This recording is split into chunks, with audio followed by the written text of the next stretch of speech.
Hi, Kevin Johnson here with One Blue Real Estate School for another episode of This versus That. And today we're going to talk about the difference between immune properties and exempt properties. And we're talking about here is property taxation.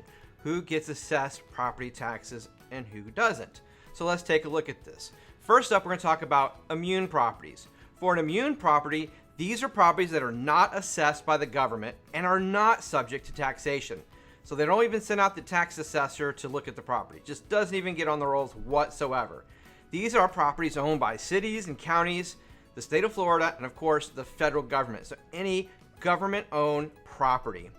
They are made immune by either the statutes of Florida or by ordinance or by federal law. So that's important. They don't even get taxed. They're not even on the roll. Imagine if the city of Orlando were to assess City Hall and then send City Hall a tax bill. It's kind of redundant, right? Why would the city tax themselves and then just take the money right back out the city account to deposit it back in the city account? Makes no sense. Now, exempt properties, they are subject to taxation. So the property assessor, they're going to go out, they're going to assess the property, they're going to get a value, and they are going to be assessed taxes. However, the owner is released for the obligation to pay taxes. These are properties that are owned by churches or religious organizations. By statute, they're just exempt. They don't have to pay. Now, the difference between this and an immune property is a building that is owned by a church or religious organization can be sold to a entity that is not a church or religious organization. So therefore, at that point, the exemption would go away. So that is why it is still assessed by the government.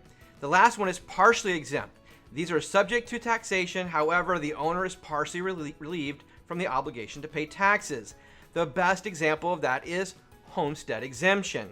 So if a property is homesteaded, a portion of that value is forgiven for homestead exemption. Now, we're going to do a whole new video on that in our math tutorials where we talk about how to calculate homestead exemption, but that's the basics of it. So there you have it, immune properties versus exempt properties. I hope you enjoyed this little This versus That video. Be sure, if you enjoyed this, hit subscribe, mash that like button, click on the bell so you get notified every time we release a new This versus That video, which come out every single Tuesday. Thank you so much for watching and make it a great day.